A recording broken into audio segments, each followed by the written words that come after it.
காலையிலிருந்து உன்னுடைய மனதிலிருந்து வந்த கவலை நிச்சயம் மாறும். நம்பிக்கையான செய்தி ஒன்று வந்து உன் மனதிற்கு தைரியத்தை அளிக்கும். நீ தினமுமே கந்த சஷ்டி கவசம் படித்து வா. அது உனக்கு கவசமாக இருந்து அது உன்னை காக்கும். வரும் நாட்களில் நீ எதிர்பாராத நன்மையான நிகழ்வுகள் எல்லாம் உனக்கு நடக்கும். இப்போது புதிய பிரச்சனைகள் இல்லை, ஆனால் உன் மனம் முழுவதும் எதிர்காலம் பற்றிய பயம் இருக்கின்றது. நான் உன் எதிர்காலத்திற்கான உத்தரவாதங்களை தருகிறேன். அவைகள் மீது பாதுகாப்பானதாக உனக்கு அமைதி தரும் ஒன்றாக இருக்கிறது. உன்னிடம் வம்பு செய்தவர்கள் இப்போது பாதி மாறி இருப்பதே உனக்கு பாதி மன நிம்மதியை கொடுத்திருக்கும். உடல் ஆரோக்கியத்தில் ஏற்பட்ட முன்னேற்றம் இன்னும் கொஞ்சம் நிம்மதியை தந்திருக்கும். இனி பொருளாதாரத்தை தக்க வைக்க அதை மேம்படுத்த மட்டுமே கொஞ்சம் சிரமமாக இருக்கும். அதனை சரி செய்து நீ உயர்த்திவிட்டால் இன்னும் நிம்மதியாக இருக்கும் அல்லவா? அதற்கான வழிதான் இது. அதற்கு முன்பாக சில கர்ம வினைகளை நீ தீர்த்துள்ளாய். எல்லாம் நன்மையாகவே மாறுவதை நீயே காணப்போகின்றாய். மிக பெரிய மாற்றம் உன்னுடைய வாழ்வில் வரப்போகிறது கண்மணி. நீ வெற்றி அடையப் போகின்றாய். இப்பொழுதே என்னுடைய நாமத்தை எழுதத் தொடங்கு. நீ அனுபவித்த பல்வேறு துன்பங்களுக்கும் பதில் சொல்லும் காலமாய் ஒரு முடிவு வரப்போகிறது. எத்தனை துன்பங்களை நீ அனுபவித்து விட்டாய். இனி நீ மகிழ்ச்சியாக இருக்கப் போகின்றாய். இன்னும் 1 மாதத்தில் உன்னுடைய கஷ்டமான சூழல் பல தலைகீழாக மாறும். இதுவரை துன்பம் அனுபவித்த நீ தொடர்ந்து சில காலங்கள் இன்பம் மட்டுமே அனுபவிக்கப் போகின்றாய். எனக்காக கொஞ்சம் நேரம் ஒதுக்கு. தினமும் ஒரு 5 நிமிடமாவது தினமும் எனக்காக ஒதுக்கு. ஒரு புலவர் காளமேகத்திடம் கேட்டாராம், ஐயா, நீர் பெரிய புலவர் என்று பேசிக்கொள்கிறீர்களே, உம்மால் முருகனை புகழ்ந்து பாட முடியுமா என்று. முருகன் அருளால் முடியும். வேலில் தொடங்கவா மயிலில் தொடங்கவா என்றாராம் காளமேகம். வேலிலும் தொடங்க வேண்டாம், மயிலிலும் தொடங்க வேண்டாம், செருப்பில் தொடங்கி விளக்குமாறில் முடித்தால் போதும் என்றாராம் என்று குசும்பாக கூறிவிட்டார் போட்டி புலவர். என்ன கொடுமை! இறைவனை, முத்தமிழ் முதல்வனை, செந்தமிழ் தெய்வத்தை, வெல்வேல் அழகனை, கருணை கடவுளை, கண்கவர் காளையை, முருகனை பாடும்போது செருப்பு என்று தொடங்கி விளக்குமாறு என்று முடிப்பதா? இது தகுமா? இது முறையா? அது தகும் என்று முறை என்றும் மிக மிக அழகாக நிரூபித்தாராம் காளமேக புலவர். செருப்புக்கு வீரர்களை சென்றெழுக்கும் வேளன், பொறுப்புக்கு நாயகனை, புள்ள மறுப்புக்கு தந்தேன் பொழிந்த திரு தாமரை மேல் வீற்றிருக்கும் வண்டே விளக்குமாறே. செறி என்றால் போர்க்களம், செருப்புக்கு என்றால் போர்க்களம் புகும் என்று பொருள்படும். அப்படி போர்க்களத்தில் புகுந்த வீரர்களை வெற்றி கொள்ளும் முருகனை அணைத்துக் கொள்வதை துடிக்கிறது உள்ளம். குளிர்ந்த தேன் நிறைந்த தாமரை மேல் வீற்றிருக்கும் வண்டே, அந்த முருகன் இருக்கும் இடத்தை விளக்குமாறே உன்னை கேட்கிறேன் என்கிறது இந்த பொருள். விளக்குமாறு என்பதற்கு விளக்கம் சொல்லுமாறு என்றும் பொருள் கொள்ளலாம் அல்லவா? இப்படி செருப்பில் தொடங்கி விளக்குமாறில் முடிகின்றது இந்த முருகன் பாட்டு. கடவுளை நாம் எப்படி வேண்டுமானாலும் வணங்கலாம். எல்லாவற்றிலுமே முருகன் இருப்பார். காளமேக புலவரின் அற்புதமான இந்த பாடல் அற்புதமான ஒரு எடுத்துக்காட்டு. கர்வம் கொண்டவருக்கு இறைவனே தக்க பதிலடியும் கொடுப்பார். அப்பா, ஒரு வழியும் தெரியாமல் தான் உங்களை நாடி வருகின்றேன். அதன் பிறகும் ஒரு வழியும் தெரியவில்லையே என்று உன்னுடைய மனம் உனக்கு உச்சபட்சமான பயத்தை ஏற்படுத்தி உன்னை தவறான பாதைக்கு அழைத்துச் செல்ல முயற்சி செய்யும். கொஞ்ச தூரத்தில் கரை இருக்க அதுவரை நீந்தி வந்த ஒருவர் கரை தெரியவில்லை என்று திரும்ப நினைத்தால் எப்படி சிக்கலாகுமோ அப்படி ஒரு சூழ்நிலையை உன் மனம் உருவாக்க நினைக்கின்றது. ஆனால் என் மீது கொண்ட பக்தியால் உன் நம்பிக்கை உன்னை தடுத்து ஆட்கொள்கிறது. நீ வெகு தூரம் போராடி வந்துள்ளாய். நம்பிக்கை தளராமல் முயன்று வா. வெற்றியின் அருகில் நீ இருக்கின்றாய். உன்னால் முடியும். உன்னால் முடியாதது எது? என் அன்பு கண்மணி, ஒரு சிக்கலுக்கு தீர்வு கொடுத்தேன் நேற்று. நீ தீபம் ஏற்றும் போது உன்னிடம் வேறொரு கவலையை தெரிவித்து வேண்டினாய். அதைதான் புரிந்து கொண்டேன். உனக்கு என் காட்சி எங்கு கிடைக்க வேண்டும் என்று நினைக்கின்றாயோ அது தியானத்தின் மூலம் உனக்கு கிடைக்கவிடும். ஆனால் நீ தியானத்தில் ஆர்வம் செலுத்தாமல் தள்ளி போடுகின்றாய். இனியாவது தியானத்தில் கொஞ்சம் கவனம் செலுத்து. நீ எங்கு இருந்தாலும் என்னை நிச்சயம் காண்பாய். உன் நல்ல நோக்கம் நிச்சயம் நிறைவேறும். நீ மகிழ்ச்சியாக இருப்பாய். நகரும் வாழ்வில் நகராமல் நின்று விட்டால் கீழே விட நேரிடும். உன் செயலை செய்யாமல் இருக்க முடியாது. உன் செயலோ பயணமோ சமுதாயத்திற்கு சிறு பயனாவது செய்யும். என் அன்பு கண்மணி, நீ என்று நினைக்க வேண்டுமோ எல்லாவற்றையும் நன்மையாக நனை. உன் கர்ம பிணைப்படி உனக்கு விதிக்கப்பட்ட வாழ்வில் சில உறவுகளை கையாள்வது கடினமாக இருக்கும். அவர்கள் அவ்வப்போது சுயநலமாக நடந்து கொள்வதை பார்த்து நீ கவலை கொள்கின்றாய். என் அன்பு கண்மணி, இங்கு எதுவும் உன்னுடையது இல்லை. உன் வினைக்கேற்ப எல்லாம் உன்னிடம் வந்து இருக்கும். மாயைகளை புரிந்து கொள். தியானம் பழகு.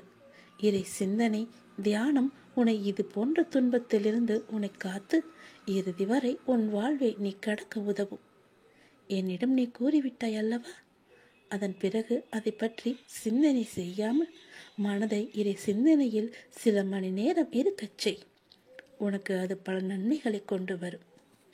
மகிழ்ச்சியான செய்திகள் வரும். பிரிந்த நட்புகள் சேரும் நேரம். இன்பமான செய்திகளை பகிர்ந்து மகிழ்வாக இருக்கப் போகிறேன். உன் முகத்தில் படிந்துள்ள இருண்ட கவலை கோடுகள் எல்லாம் மறையும். எதிர்பாராத ஆச்சரியங்களை உங்கள் வாழ்க்கை துணை உங்களுக்கு தரப்போகிறார். அன்பும் மகிழ்ச்சியும் உங்கள் வீட்டில் நிறைந்திருக்கும். சில மாதங்களுக்கு முன்பு நீ ஒரு விஷயத்தில் கண்ணீர் சிந்தினாய் அல்லவா? ஞாபகம் இருக்கிறதா? ஆனால் அதை நான் புன்னகையாக மாற்றிவிட்டேன். அப்போது நீ நினைத்தது வேறு, இப்போது நடந்தது வேறு. உன்னுடைய நேற்றைய பிரார்த்தனையில் வெளியில் சொல்ல முடியாத சோகம் இருந்தது. அதை நான் சரி செய்து விட்டேன். இனி உன் வாழ்க்கை, உன் சோகம் இன்பமாக மாறப்போகிறது. எல்லா பிரச்சனைகளோடும் போராடி கொண்டே இருப்பது தீர்வாகாது. சில பிரச்சனைகளை அதன் போக்கிலேயே நீ விட்டுவிடு. அப்படிதான் விடவும் வேண்டும். அதனை இழுத்து பிடித்து தீர்க்க முயன்று இன்னும் பெரிதாக்கி கொள்ளாதே. அதை பொறுமையாக விட்டால் தானாக சரியாகும். என்று நினைத்தது எல்லாம் நடக்கும். ஆதலால் நினைப்பது நல்லவையாக இருக்க வேண்டும். உன் எண்ணத்தை கவனி. அதில் உள்ள எதிர்மறை சிந்தனைகளை அகற்றி நேர்மறை எண்ணங்களை உனக்குள்ளே சேர்த்துக்கொள். நடக்குமா என்று உன் மனதில் சந்தேகம் உள்ளது. நடக்கும். என்னை தியானி. என் பெயரையே சொல்லிக் கொண்டு வா. நான் நடத்தி தருகிறேன். என்னுடைய நாமத்தை உச்சரித்து தினமும் கந்த சஷ்டி கவசத்தை படித்து வா. அல்லது கேட்டாவது வா. என்னுடைய அருளும் அற்புதமும் உன் வீட்டில் நிகழ்ந்து கொண்டே இருக்கும். சந்தோஷம் நிகழ்ந்து இருக்கும். பெருகி வரும். மகிழ்ச்சியான செய்திகள் கூடவே வந்து கொண்டே இருக்கும். உன்னை விட்டு போன உறவு, பிரிந்த நட்புகள் எல்லாம் சேரும். உன்னுடைய வாழ்க்கை துணை உனக்கான ஒரு ஆச்சரியத்தை கொண்டு வரப்போகிறாய். அதன் மூலம் நீ மகிழ்ச்சி அடையப் போகிறாய். உன் குடும்பமும் இல்லமும் செழிப்பாக மாறும். நல்லது நடந்து கொண்டே இருக்கும். உன்னுடைய வீட்டில் ஆனந்தம் நிலவ போகுது. இன்பம் இல்லறத்தில் நுழையும். நல்லதே உன் வாழ்க்கையில் நடக்க போகுது. ஒரு மனதா என்னை மட்டுமே நம்பி இருக்கும் உனக்கு நல்லதை மட்டுமே நான் செய்ய போகிறேன். உனக்கான காலங்கள் நேரங்கள் எல்லாம் தொலைவில் இல்லை. அது உன்னை தேடி வந்து கொண்டே இருக்கிறது தெரியுமா? பிள்ளைகளின் நலன் விரைவாகவே சீராகும். நான் கம்பீரமா உனது மனசிலும் உன்னுடைய இல்லத்திலும் அமர்ந்து கொண்டு இருக்கேன். ஏன் உனக்கு அது தெரியலையா? மனசுல நினைச்சா போதும். தினமும் என்னை பூஜித்தாதான் உன்னை நான் நினைப்பேனா என்ன? நல்லா யோசிச்சு பாரு. நீ இன்று இருப்பதை விட இதற்கு முன்பு பல வேதனைகளையும் மனக்கசப்புகளையும் உன்னை சுற்றியுள்ள உறவுகள்கிட்ட மனப்பூசல்களையும் ஆசையா வாங்கியது கைவிட்டு போனது. நிம்மதியை இழந்தாய். ஏன் தினசரி வாழ்க்கை நடத்துவதற்கு கூட நீ பட்ட கஷ்டங்கள் எல்லாம் எப்படி இருந்துச்சுன்னு யோசிச்சு பாரு. போதுமப்பா இந்த வாழ்க்கை, போதும் என்று அழுது புலம்பிக் கொண்டே இருந்தாய் அல்லவா? அதை நீ மறந்து விட்டாயா? அனைத்தும் நான் அறிவேன். அனைத்துமே நன்மைக்கே. இன்று எப்படி இருக்கின்றாய்? தினமும் என்னை பூஜித்தாய். ஆனால் நான் உன்னிடத்தில் எப்படி வந்து சேர்ந்தேன்? நீ எனது பொக்கிஷம் அல்லவா? நீங்கள் அனைவரும் எனது அப்பாவின் குழந்தைகள். எனது அனுமதியின்றி எவருமே உன்னை தொட முடியாது. இனி நினைத்த வாழ்க்கையே உனக்கு கிடைக்கும். என்னுடைய வாக்கு என்றும் பொய்யாகாது என்பது உனக்கு உண்மையென்று தோன்றினால், உன் அப்பாவை நீ முழுமையாக நம்பினால் இது நீ மேற்கொண்டு கேள். ஏனென்றால் உறவுகள் எல்லாம் உன்னை பாராட்டப் போகின்றது. உன்னுடைய பிள்ளைகள் உனக்கு பெருமை சேர்க்கப் போகிறார்கள். நீ இருந்த பொறுமைக்கான பலனை நீ அனுபவிக்கப் போகிறாய். நான் என்னுடைய அதிசயத்தையும் லீலைகளையும் நிகழ்த்தப் போகின்றேன். அனைத்தையும் ஜெயமாக்கி காமிக்கப் போகின்றேன். எல்லா நல்லதுகளையும் நான் செய்து கொண்டிருக்கும் போது என்றோ எப்போதோ எங்கோ நடந்த ஒரு தீமையை, கவலையை பற்றியே நினைத்து கொண்டே இருக்கின்றாயே. ஏன் உன் மனதில் ஏன் இவ்வளவு குழப்பம்? ஒரு இடத்தில் இப்படி நிலையில்லாமல் இருந்தால் எப்படி உன் வாழ்க்கையை நீ நிம்மதியாக வாழ்வாய்? மனதில் இருக்கும் அனைத்து பிரச்சனைகளுக்கும் காரணம் நீ. நல்லது கெட்டது என எல்லாவற்றையும் நீ குவித்து வைத்திருக்கின்றாய். நல்ல நிகழ்வுகளை மனதில் பதிந்திருந்தால் பிரச்சனை இல்லை. ஆனால் நீயோ எதிர்மறை நிகழ்வுகளை மனதில் பதித்து வைத்திருக்கின்றாய். அதுதான் உன் எண்ணங்களையும் பாதிக்கின்றது. மறக்க வேண்டும் என்று சில விஷயங்கள் இருக்கின்றது. அதுதான் உன் நிம்மதிக்கு நல்லது. இப்படி சஞ்சலம் அடைந்து இருப்பதால் தான் உன் குறிக்கோள்களில் நீ பயணிக்க தடுமாறுகின்றாய். தெரிந்தோ தெரியாமலோ மனித உள்ளங்கள் செய்யும் தவறு இது. அதற்கு அவர்கள் சில நிகழ்வுகளை சந்தித்துதான் ஆக வேண்டும். அதற்காக பயந்து உன் வெற்றியை நோக்கிய குறிக்கோளில் இப்படி தடுமாறுகிறாயே. வழி என்றவுடன் என்னது உச்சரித்து சொல்லி வழியை தாண்டி வருகிறாய். அதை போலவே தான் சஞ்சலமுமான நிலையும் உன் நிம்மதிக்கு தரும் வழிதானே. அதில் ஏன் பெயரை சொல்ல உன் நாவு வரவில்லை? துன்பத்தை கண்டு எவ்வளவு தூரம் ஓடுவாய்? ஒரு நாள் ஒரு இடத்தில் நின்றுதானே ஆக வேண்டும். அந்த தருணத்தில் துன்பம் உன் கழுத்தை நெருக்கும் போது திணறி போகின்றாய்.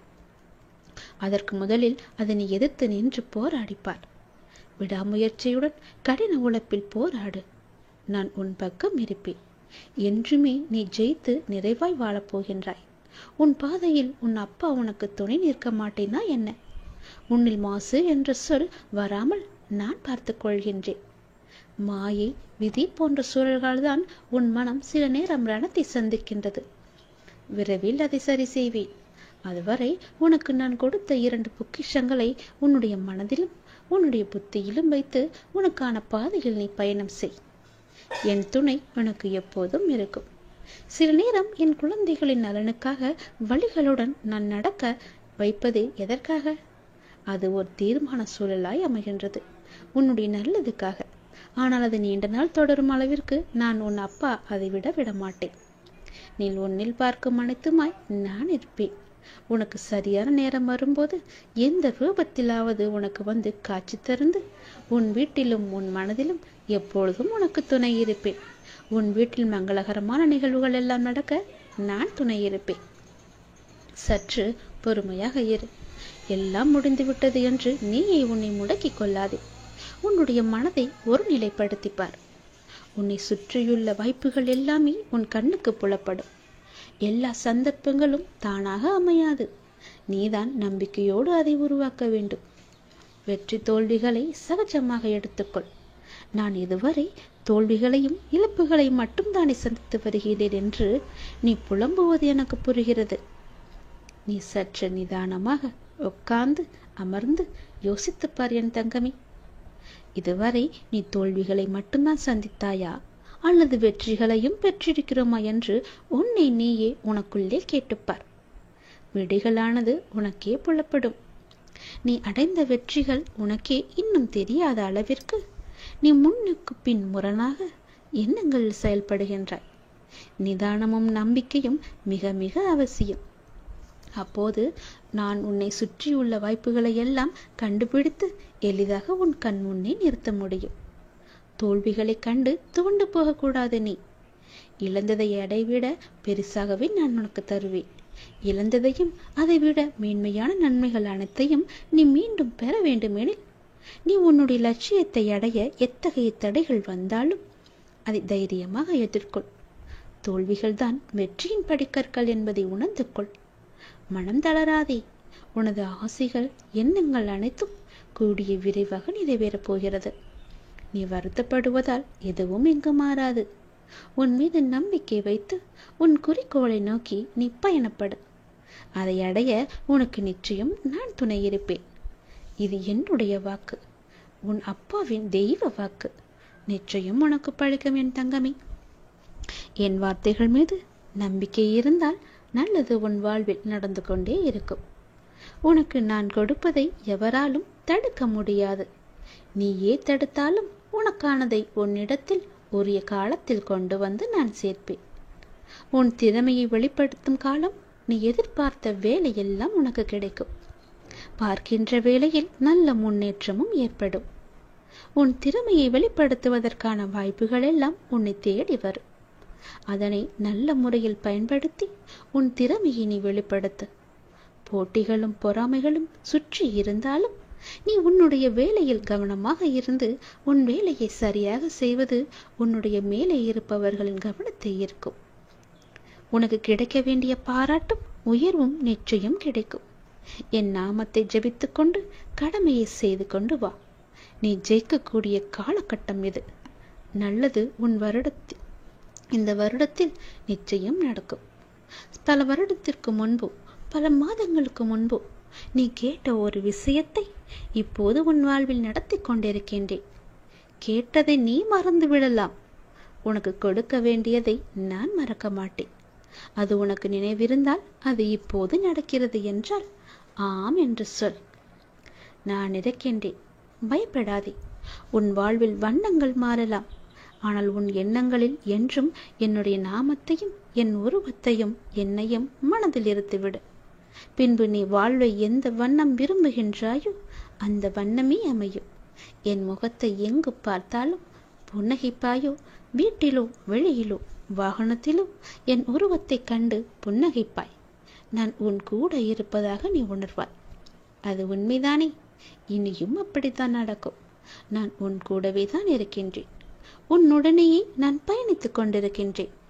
இதை நீ உணர உணர உன்னுடைய துன்பம் எல்லாம் விலகி இன்பம் உன் வாழ்வில் பெருக்கெடுத்து ஓடும். புன்னகை நிரந்தரமாக உன்னுடைய முகத்தில் குடியிருக்கும். எனக்காக ஒரே ஒரு முறை புன்னகை செய்வாயா என் அன்பு மகளே? கலக்காதே. ஏன் எதற்கெடுத்தாலும் கலக்கத்தோடு இருக்கின்றாய்? என்ன நடக்குமோ ஏது நடக்குமோ என்ற பயத்திலேயே ஏன் இருக்கின்றாய்? புன்னகையுடனே இரு. எப்போதும் சிரித்த மாதிரியே உன் முகத்தை வைத்துக்கொள். நான் உன்னோடு இருக்கின்றேன். நான் உன்னை கைவிட்டு விடவில்லை. ஏன் பதறுகிறாய்? வாழ்க்கை முடிந்து போகவும் இல்லையே. இப்போது நீ உற்சாகமாக ஆரம்பித்தாலும் உன்னால் அடுத்த கட்டத்தை எட்டி பிடிக்க முடியும். கலங்காதே. அப்பா நான் என்றுமே துணை இருப்பேன். உன்னோடு என் பிள்ளைகள் அனைத்தும் அறிந்தவர்கள் இப்படி ஒவ்வொன்றிற்கும் மனம் தளர்வோடு இருக்கலாமா? நான் உன்னை கரையேற்றுவேன். நிச்சயம் உன் வாழ்க்கையில் நல்லது நடக்கும். உன் மன வருத்தம் மாறும். சில அற்புத நிகழ்வுகள் அடுத்தடுத்து உன் வாழ்வில் நடக்கப் போகிறது. நான் உன்னை ஒருபோதும் கைவிடுவதில்லை. நீ கேட்டவற்றை உனக்கு நான் கிடைக்கச் செய்வேன். நன்மையும் தீமையும் மாறி மாறி வருவதுதானே வாழ்க்கை. என்னை வணங்கும் உனக்கு தீமையின் தாக்கத்தை குறைத்து நன்மைகள் அதிகம் நடக்கும்படியாக உன் வாழ்க்கையை இப்போதே நான் நடத்தி வருகிறேன். உன்னுடைய வாழ்வில் நல்ல மாற்றங்கள், நினைத்து பார்த்திராத அற்புதமான மாற்றங்கள் எல்லாம் நடக்க உள்ளது. அந்த நல்ல மாற்றங்கள் நடந்து நீ மகிழ்ச்சியாக இருக்க வேண்டி என்ன நிகழ்வுகள் எல்லாம் நடக்க வேண்டுமோ அதுவே உன் வாழ்வில் நடக்கிறது. கவலையே படாதே. எல்லாமே நன்மைக்கே. எது நடந்தாலும் நன்மைக்கே. பயப்படாமல் இரு. அடுத்தடுத்து உன் வாழ்வில் நடக்கப் போகிற நல்லதுகளை கவனித்து சந்தோஷமாக உன் வாழ்க்கையை நீ நடத்து. எல்லாம் நன்மைக்கு என்று எடுத்துக்கொண்டால் உனக்கு வரப்போகும் கெட்டது கூட நன்மையாகவே முடிந்துவிடும். உன்னை சூழ்ந்துள்ள துயரங்களையும் சூழ்ச்சிகளையும் எதிர்த்து அதை தகர்க்க நீ செயல்பட்டால் அதற்கு பெயர்தான் தைரியம். அந்த தைரியத்தை உனக்குள்ளே நீ கொண்டு வா. அதை மனதில் கொண்டு தைரியமுடைய ஆத்மாவாக எந்த சூழ்நிலையையும் எதிர்கொள்ளும் மன வலிமையையும் நம்பிக்கையும் நீ வளர்த்துக்கொள். அதற்காக அந்த தைரியத்துடன் உன்னுள் இருக்கும் கோபம், விரக்தி, ஏமாற்றம் ஆகியவற்றால் உன் மனம் காட்டுத்தீயாக எண்ணங்கள் வழியாக அது செல்ல நினைக்கக்கூடாது. அது உன்னை அழித்துவிடும். நீ யாரையும் பழி வாங்க வேண்டிய அவசியமும் இல்லை. அவரவர்க்கு உரிய வினை பயன் அவர்களை போய் சேரு. நீ செய்யும் ஒவ்வொரு காரியமும் எனக்கு தெரியாமல் நடக்காது. எதையும் பொறுக்க முடியாமல் மனதில் தேவையற்ற கோணல் சிந்தனைகளை அசை போட்டு கொண்டிருக்கின்றாய். முதலில் அந்த மனக்குப்பைகளை எல்லாம் மூட்டை கட்டி தூக்கி எறிந்துவிடு. அப்பொழுதுதான் உன்னால் உன் லட்சியத்தை பற்றியும் உன் வளர்ச்சியை பற்றியுமே சிந்திக்க முடியும். கவலைப்பட்டது போதும் குழந்தையே. இனி உன் வாழ்வில் என்னுடைய அற்புதங்கள் நிகழ்வதற்கான காலகட்டத்தை நீ நெருங்கிவிட்டாய்.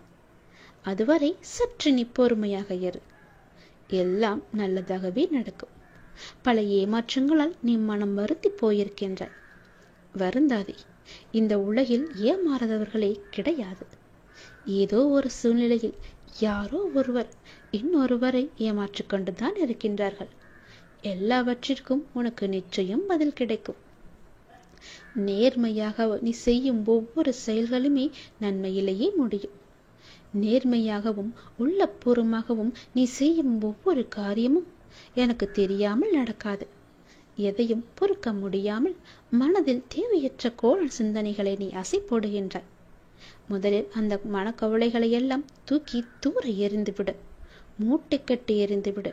அப்போதுதான் உன்னால் உன் லட்சியத்தை பற்றியும் உன் வளர்ச்சியை பற்றியும் சிந்திக்க முடியும். கவலைப்பட்டது போதும். இனி உன் வாழ்வில் அற்புதங்கள் நிகழ்வதற்கான காலகட்டம் இப்போது வந்துவிட்டது. உன் வாழ்க்கை ஒளிமயமாக மாறப்போகிறது. நேர்மையாகவும் உள்ளபூர்வமாகவும் இருக்கும் உன்னை ஏமாற்றியதற்கான அந்த தீவினை நிச்சயம் அவர்களையே போய் சேரு. உனது துயரங்கள், உன்னுடைய வியாதிகள், உன்னுடைய கடன் சுமைகள் அனைத்தும் உன்னை விட்டு விலகும். உனது நிழலாக நான் இருக்கும்போது எதற்காக கலங்குகிறாய்? நீ கலங்கக்கூடாது, அழவே கூடாது. வாழ்வில் அமைதி என்பது தேவைத்தான். ஆனால் நிசப்தம் என்பது ஆபத்தான ஒன்று. உன் மனதில் நிசப்தம் உள்ளது. அதனால்தான் உன்னில் எதிலுமே யோசிக்க முடியவில்லை. உணர்வற்ற நிலையில் இருக்கின்றாய். இதை ஆபத்து என்று தெரிந்தும் உன்னிடத்தில் அனுமதிக்கிறேன் என்றால் உனக்கு ஆன்மாவில் நான் உறைந்துள்ளேன். என்ன நடந்தாலும் அதன் ஆளுமையான பிடி என்னிடத்தில் உள்ளது. ஆபத்து என்று தெரிந்தும் உன்னை நான் எப்படி தனியாக விடுவேன்? சில விஷயங்களில் மௌனமாக உள்ளேன். அதை உணர்ந்து புரிந்து கொள்ள வேண்டும் என்பதற்காகத்தான். உன்னை ஆழம் நிறைந்த தண்ணீரில் இறக்குகிறேன் என்றால் நீ ஆபத்தில் இருப்பாய் என்று யோசிக்காமலா நான் செய்திருப்பேன்? என் கண்ணுக்குள் வைத்து கவனித்துக் கொண்டுதான் இருக்கின்றேன். அதனால் நீ மிரளாதே. இந்த கடினமும் ஆபத்தும் நிறைந்த நிசப்தம் உன் மனதில் ஒரு எதிர்மறையை நீக்கத்தான், மனதை ஒருநிலைப்படுத்தத்தான். உன்னுடைய குறிக்கோள் அடைய முதலில் உன் மனதை நீ தயார்படுத்தினால் போதும். மூளையின் செயலை உன் மனம் பார்த்து கொள்ளும். இவை அனைத்துமே நாம் என்ற பயணத்தில் நீடிக்கத்தான். உன்னை பாதையில் திருப்பி அனுப்புவதற்கில்லை என்பதை நீ புரிந்து கொண்டால் போதும். நீ எல்லா செல்வ வளங்களையும் பெற்று சீரும் சிறப்புமாக நன்மையாக மாற, எல்லா வாழ்விலும் நல்லது நடக்க நான் உன்னை ஆசீர்வதிக்கிறேன். நீ என் வாயில் படியேறி வந்தால் போதும். உன்னுடைய கவலைகள், துன்பங்கள், துயரங்கள் எல்லாம் பறந்தோடும். என்னை அறியாமலேயே உனக்கு தேவையான எல்லாவற்றையுமே பல வகைகள் செய்து கொண்டிருக்கிறேன். எனக்கு தெரிந்து எவ்வளவு நன்மைகளை செய்ய காத்திருக்கிறேன் தெரியுமா? நீ என்னை ஒரு முறை வந்து பார்த்தால் போதும். உன்னுடைய துன்பங்கள், துயரங்கள் எல்லாமே நீங்கிவிடும். என்னுடைய ஆசி உனக்கு நிச்சயம் கிடைக்கும். நீ பார்க்கும் வேலையோ தொழிலோ எதுவாக வேண்டுமானாலும், எது சிறக்க வேண்டும் என நீ ஆசைப்பட்டாலும் அப்போதே நான் ஆசி வழங்குவேன். நிலையற்ற எந்த வாழ்க்கையில் உன்னுடன் பலர் வருவார்கள், பலர் போவார்கள். உயிருக்கு உயிராக பழகுவார்கள், ஒரு நாள் விலகி செல்வார்கள். ஆனால் நீ எப்படி எந்த சூழ்நிலையிலும் என்னை விட்டு விலக மாட்டாயோ அதுபோல நானும் உன் வாழ்வில் இறுதி வரை இருப்பேன். உன்னை எப்பொழுதும் வழி நடத்துவேன்.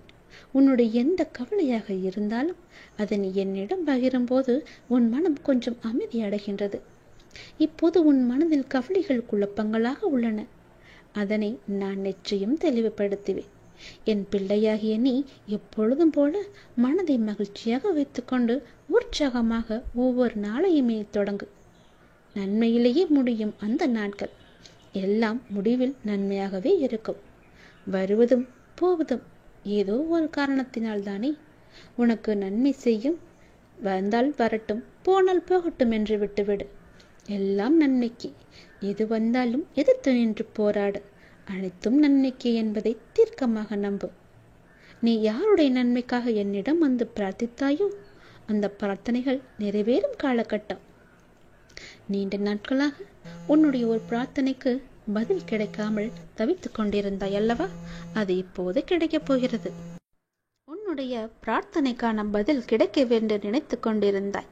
அதற்கான பதில் கிடைக்கும் நேரம் வந்துவிட்டது. உன்னுடைய எல்லா பிரார்த்தனைகள் என்னிடம் வந்தாலும் எது உனக்கு நல்லதோ, அது எந்த காலகட்டத்தில் உனக்கு நடந்தால் நல்லதோ அதன்படி நான் உனக்கு அதனை தருவேன். இந்த காலகட்டத்தில் அப்படி உன்னுடைய ஒரு நீண்ட பிரார்த்தனைக்கு ஒரு தீர்வும் கிடைக்கப் போகின்றது. மகிழ்ச்சியாக இரு. யார் உன்னை விட்டு சென்றால் என்ன? உன் அப்பா உன்னுடன் தானே இருப்பேன். உன் தேவைகளை நிறைவேற்றும் அளவிற்கு உனக்கு தைரியம் அதிகம் இருக்கு என்பதை நீயே புரிந்து கொள்ளும் போது அதனை உன்னை வந்து அடையும்படி நான் செய்ய மாட்டேனா? அனைத்துமே உன்னை வந்தடையும். உன்னுடைய முயற்சியை தாண்டி ஏதோ ஒன்று நடக்கிறது என்றால் அதுதான் அப்பாவின் விருப்பம் என்று ஏற்றுக்கொள். சில நேரங்களில் சில முடிவுகள் நம் புதிய வாழ்வின் தொடக்கமாக கூட இருக்கலாம். உன் தைரியம் எனக்கு மிகவுமே பிடித்திருக்கிறது. தைரியமாக செய்ய நினைப்பதை செய்து முடிப்பாய். எப்பொழுதெல்லாம் என்னை வணங்க வேண்டும், எப்பொழுதெல்லாம் என்னை கூப்பிட வேண்டும் என்று உன் மனத்திற்கு தோன்றுகிறதோ அப்பொழுதெல்லாம் கூப்பிடு. இன்று என்னை வணங்கியும் துன்பங்கள் தொடர்கிறது என்று கவலை கொள்ளாதே. நான் உனக்கென்று ஒரு புதிய திட்டம் வைத்திருக்கின்றேன். அப்போது நீ யாரும் எட்ட முடியாத உச்ச நிலையை அடையப் போகின்றாய். அதுவரை நீ காத்திரு. என் பிள்ளைக்கான காலம் கனியும் பொழுது உனக்கான எல்லா நல்லதுகளுமே அடுத்தடுத்து நடக்கும். நிச்சயம் உன் காலத்தை நான் தீர்மானித்து விட்டேன். எல்லாத்தையும் நம்பிக்கையோடு பொறுமையோடு காத்திருந்தால் உனக்கு கிடைக்க வேண்டிய நல்ல பலன்கள் எல்லாம் நிச்சயம் நடக்கும் என்பதை மறந்து விடாதே. உன்னுடைய வாழ்க்கை என் கையில். சந்தோஷமாகவே அதை நான் உனக்கு திருப்பி தருவேன்.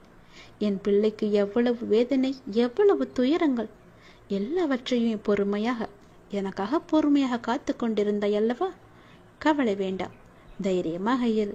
இனி உன் வாழ்க்கையில் நல்லது மட்டுமே நடக்கும். எல்லாவற்றிற்கும் நானே பொறுப்பு. நடந்தது, நடந்து கொண்டிருப்பது எல்லாமே என்னுடைய செயல். இனி நடக்கப் போவதும் என்னுடைய செயல்தான், என்னுடைய அருளால் தான். இந்த மனக்கலக்கத்தை எல்லாம் விட்டுவிடு. நல்லது நடக்கும். நான் உனக்கு நிச்சயம் துணை இருப்பேன்.